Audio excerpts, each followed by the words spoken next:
Hi, we're the Write Out Loud Club of the University of Delaware, and today's discussion topic is, what is a novel? Okay, so online, first thing that Google says is a novel, noun, a fictitious prose narrative of book length, typically representing character and action with some degree of realism. The literary genre represented or exemplified by novels. Noun, the novel. The novel is the most adaptable of all literary forms. That's not descriptive. So I want to take objection to that right away and say, because that definition is limiting the novel to strictly fictional works. But what do we do about so-called non-fiction novels? You mean like that? Yes.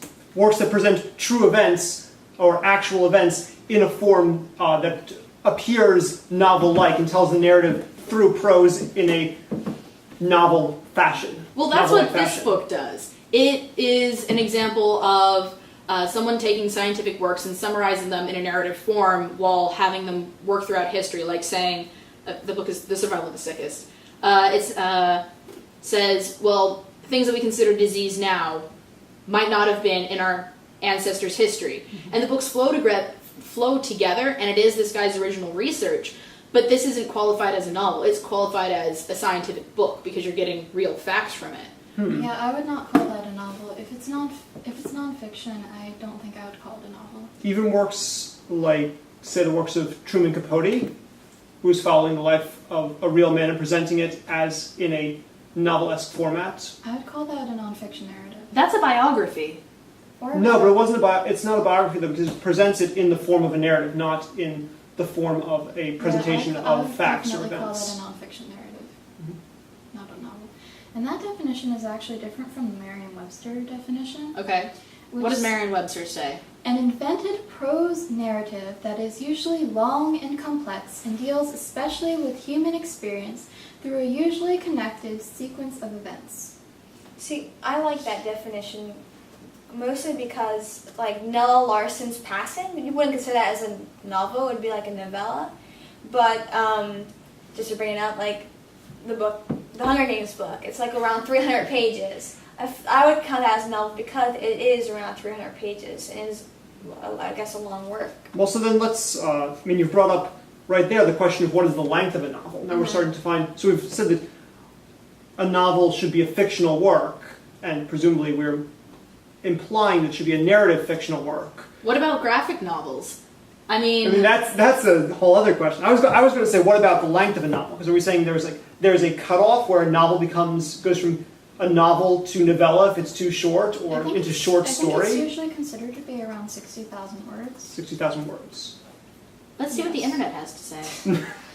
Novel, over 40,000 words. But anything below that is a novella, and anything above that I've seen works that were about 50,000 considered a novella. Really? Yes. It's poor defining. Yes, I think it depends on what your publisher says. Yeah, I was just about to say, probably the difference between a novel and novella is largely a marketing and publishing issue. Yeah, how you have to price it, what it costs to print. I'm looking at this site here. It says, what is the ideal novel length on Novel Writing Help? And it says a novel is anything over 50,000 words. A novella is between 20,000 and 50,000. And a short story has a word count of under 20,000 words. But see, I am having a short story published. And what that publisher considers a short story is anything up to 40,000 words. So it depends completely on your publisher. Basically. They say anything between 10,000 and 40,000 words.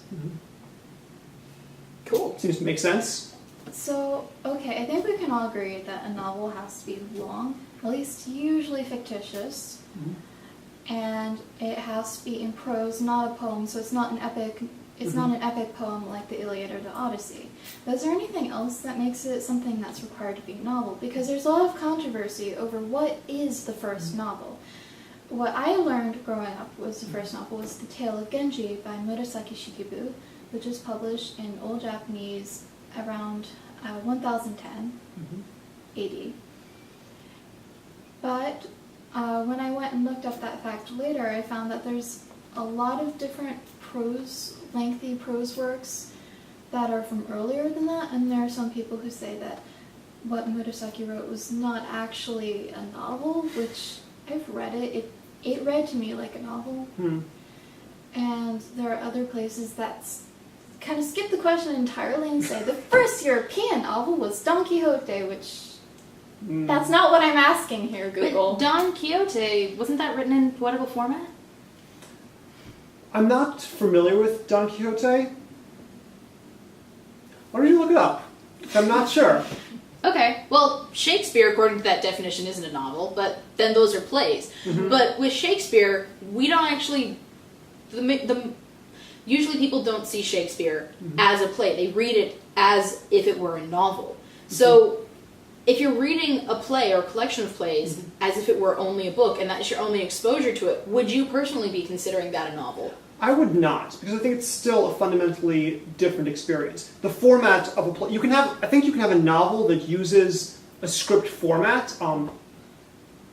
There's one book I read, it was when I was in middle school, I think it was, I wish I could remember what the title was. But it was written in a very interesting way. Each chapter alternated between different styles of writing. So it had some prose, some poetry, some that were written out as a dialogue in script format.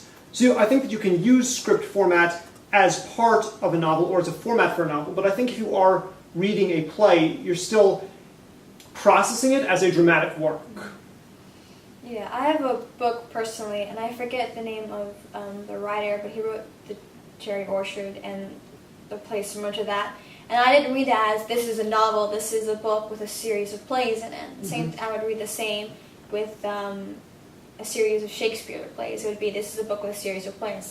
This is not a novel. Okay, well, according to the internet, Don Quixote was written in prose, and that's why it's considered the first novel, because everything else was written in poetical format. I mean, which makes sense, because without the printing press, the way that people remembered stories was they would sing them. You would have bards. Just in Europe, or What? is this just in Europe, or because the reason I was reading all this controversy is that these lengthy prose works were generally not in Europe. I only know European history. You know Japan and China better than me. Well, also India. And India. Well, yeah, I mean, India, the Mahabharata, that was... I don't know what the format is in Sanskrit or Hindi, but they would speak those. I don't know, I think they do speak them in rhythm, or at least there is a kind of cadence to how you're talking it. So would those be considered akin to what we have with bards? It's just bards would sing with instruments, whereas when people would spend a week or more reciting the Mahabharata, that would just be kind of them just speaking it. But I've listened to recordings of people speaking the Mahabharata, Your and accent. You roll your R's and everything. Sorry. too much Japanese. No, it's good. I've listened to recordings of people speaking the Mahabharata, and it didn't sound like somebody reading a novel aloud. It definitely had a cadence to it, and there were like little bell rings at the end of each line. I don't know what the original format is either, but I'm not sure that it would really count as a prose work per se. Okay. So that brings me an interesting question. Sorry, my phone. You just dinged. Yes. No, because like I was saying before, I would not say that you cannot use non-prose formats within the context of a novel, by my personal definition. So, of course, something like Mahabharata, you would... Mahabharata. You do it. Mahabharata. What she said. Something like that, or something like the Iliad and the Odyssey, the Greek epics. Those aren't considered novels because they No, were they're not. written Exactly. in So poetical that's what I was about to say. They are, with those works, they're intended to be either spoken out loud or interpreted in terms of poetic. But could you say there could be a poetic structure There was. within the context of a novel? Could you use a poetic structure if you were intending it to be digested as a novel and be interpreted as a novel? Well, what kind of poetic structure are you doing? Like, if you read Thoreau's Walden, if you read a lot of his, paragraphs, they have cadence. He does, do like dactyl, dactyl, spondy, spondy, or something. Much like you find when you're reading Latin poetry. He just has, his words have a rhythm when he's talking, and it's in them.